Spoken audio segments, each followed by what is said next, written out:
Hello everyone, my name is Charlie Lemrickett, and this is my presentation for demonstration of visualization tools. And today we'll be demonstrating Matplotlib and Seaborn for Python. So basically, it's Matplotlib and Seaborn. They're two different things for the Python programming language. So let's first go over Matplotlib. So Matplotlib is really it's a Python library for data visualization. It's really useful when you want control over how a certain plot looks. It's kind of like a canvas. You can draw lines, bars, points, text, shapes, and other things exactly how you want. And basically, how you use it is you use it through pyplot, so you can use this code, or you can import a matplotlib.pyplot as PLT, and that basically imports matplotlib and basically the pyplot sublibrary, which and it basically mimics the style of the more common programming language MATLAB. It also supports a wide range of charts, anything from line plots to histograms and other stuff. And you can customize anything from axis labels and colors. And it's also the foundation that the other library we'll be talking about, Seaborn, builds on. So basically, what is Seaborn? Seaborn is a higher level library. It's built on top of the previous library, Matplotlib, and it's basically designed to make it Hey, there is a strong echo in the sound, okay? and it integrates smoothly with pandas, and that's another library that you can import. Basically, it's to work with raw data, so you can. I heard something about, so I need to mute. It's getting double, am I right? Yes. I thought, okay. Columns by name instead of arrays. And it's also great for visualizing relationships in data like trends and distributions. And Seaborn also automatically adds things like axis labels and color palettes for to better visualize the data. And it also includes, so most people that we imported as SNS Seaborn, and it includes built-in functions like paraplot for seeing relationships between multiple variables. It includes heat maps for showing heat maps, box plot, and SN and violin plot for box plots and violin plots. And it's basically ideal for a quick exploratory data analysis. So you can use fewer lines of code and also get a better aesthetic to the data that to the visualization. So let's go for some advanced features of Matplotlib. So basically, there's you can as said before, you can basically put in subplots and grid specs, and that's basically used to in the scope of comparing the negativity bias in humans. It's useful for comparing positive versus negative sentiment over different demographics or time periods, and that can be done all in one figure. And then there's you can also add annotations and text, and that basically adds it implies, it adds details and annotations like spikes in negativity during certain events. It also you can also add custom color maps, and that's useful for making I guess heat maps. For example, we can use red for negative stimuli, blue for neutral stimuli, and green for positive stimuli. And also, we can also interact with another library called NPL cursors. And this basically allows users to hover over and click data, kind of like you can do on the internet and on a lot of websites. And there's also 3D plotting, so you can basically show relationships between emotion, time, and context, because it's a three-dimensional plot. There's 3 axes. And you can also make animations. Basically, in this context, it's useful to animate how public feelings can shift over time, especially around major events. And on top of that, we added the advanced features of Seaborn. So we can import facet grids. It breaks down data by subgroups, like age groups, gender, or nationality, to basically explore how negativity bias varies across populations. We can also introduce categorical plots, which is great for showing how often negative words or reactions occur across different categories. But we can also include heat maps and annotations to go along with the heat maps. We can include pair plots with via this code right here.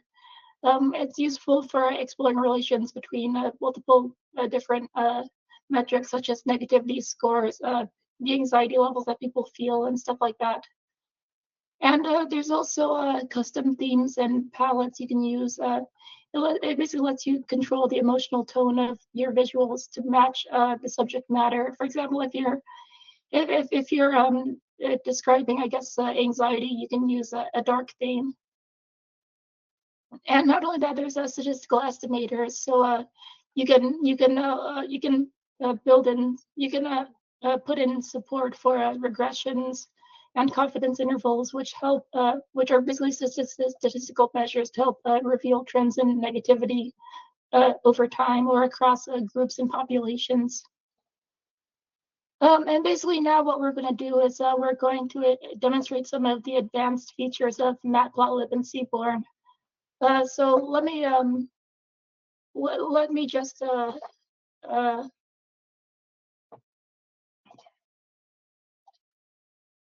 so I'm going to present a little bit of code right here. So where is it?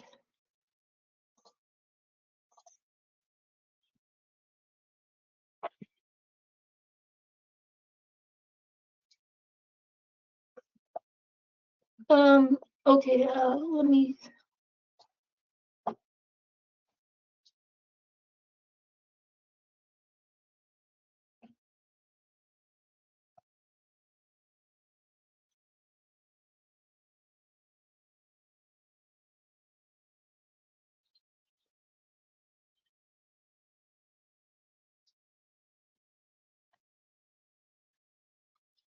Okay, sorry about that.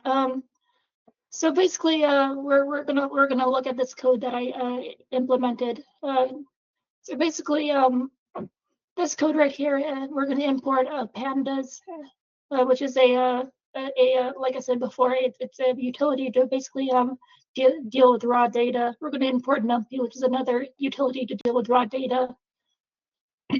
We're going to import a Seaborn and Matplotlib, and also we're going to import from Matplotlib. We're going to import the sub library of animating our graphs, which is animation right here. And we're gonna also import MPL cursors, which is basically used to better style the data visualization. So now basically we're going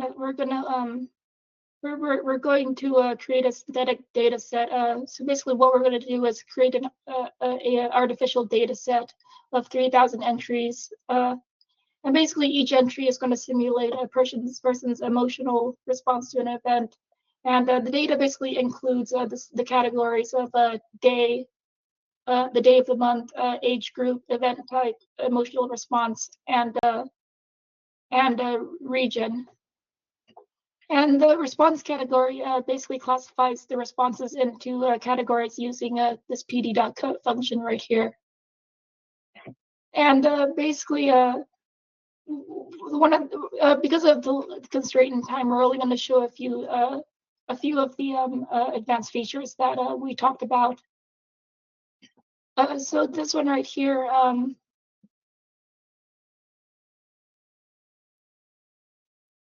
Okay, so this one right here, we're going to create a heat map. This one basically right here, it filters for negative. Sorry about that. So basically, this one right here, this code right here, it's going to create a heat map for showing how many negative responses occurred per age group and event type. And it's also going to filter for negative emotional responses. And basically, this code right here, facet grid, it uses a facet grid, the facet grid function to draw separate plots for each age group, and it basically shows average emotional response over time with the standard deviation. And then this one right here, cat plot. This one is basically a violin plot that visualizes the demonstration. The distribution of what I'm saying about distribution is the shape and spread of emotional responses for each event type and age group. And this one right here, basically, this one adds synthetic metrics such as attention bias and anxiety level that might be encountered during certain events. And it's also the pair plot function right here. It shows correlations and distributions between the variables that we're examining.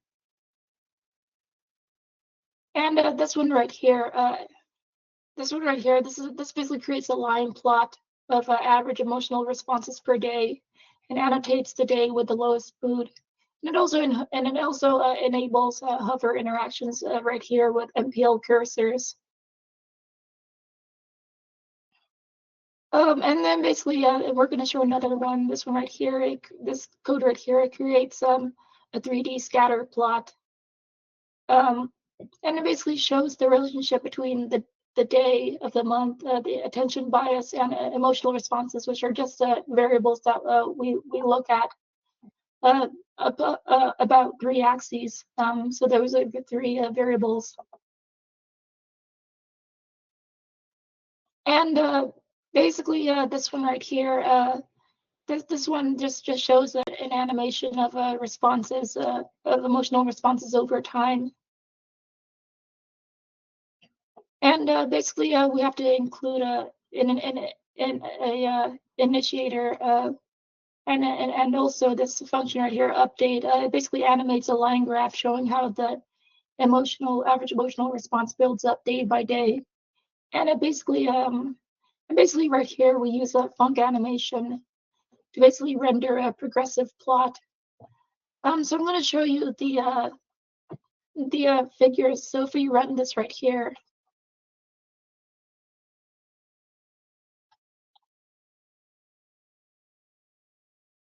it's going to take a little while to run.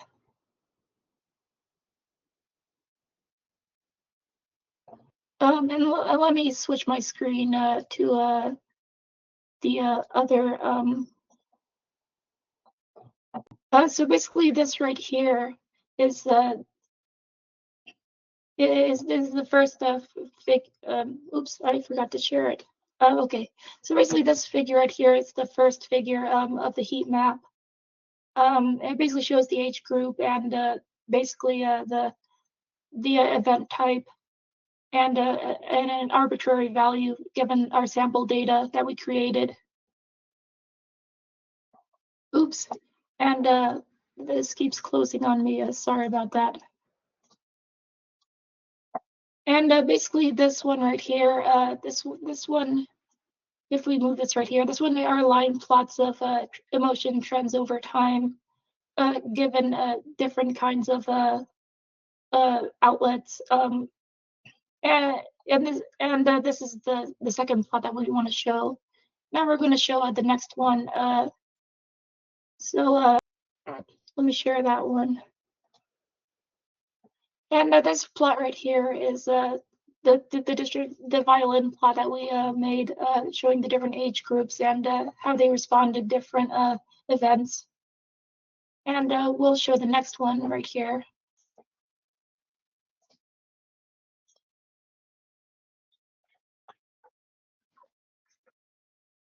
So basically, this is the relationships between emotion, bias, and anxiety, and this basically plots all of the 3,000. This basically plots all of the 3,000 data points that we created for our sample data set. And let's show the next one.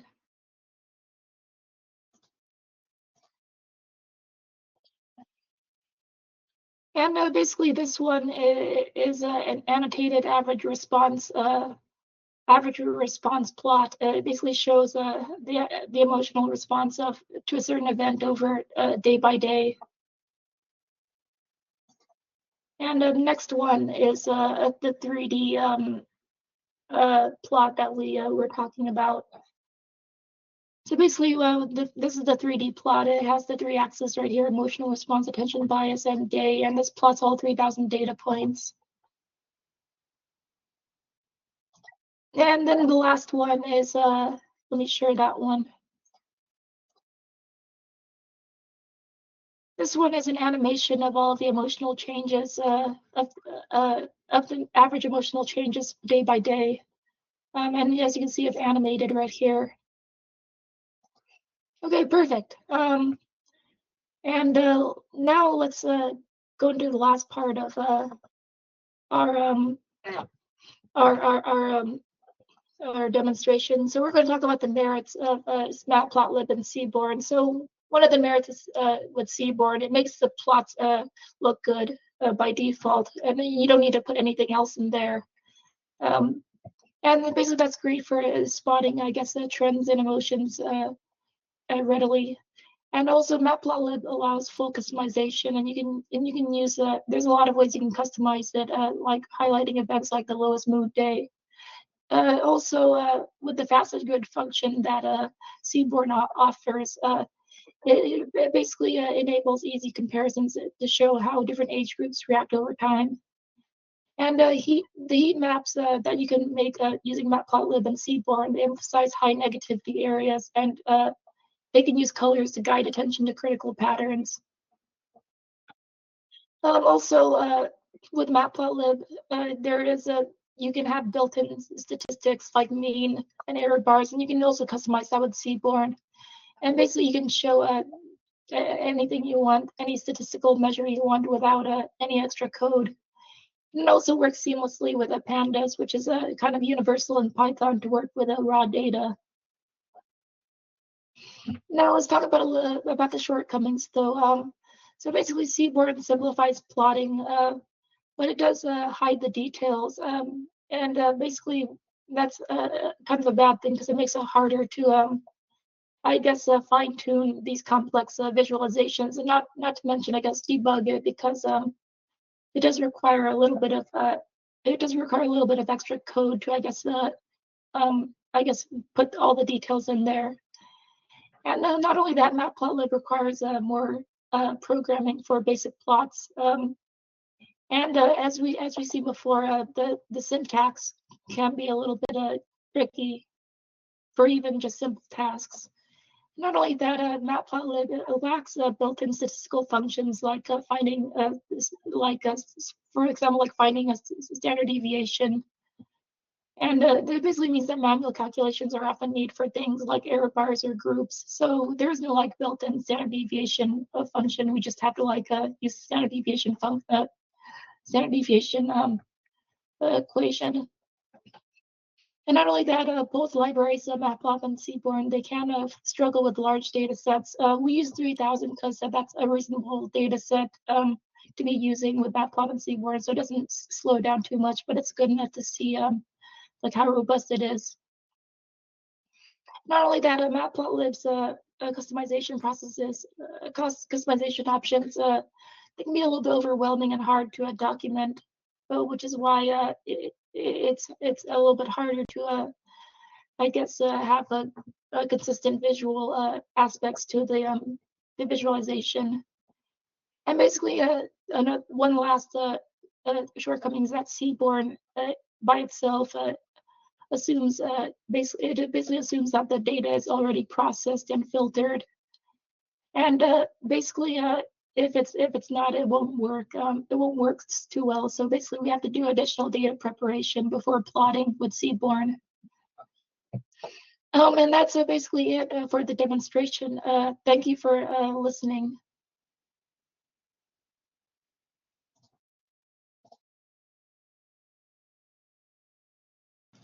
Well, thank you.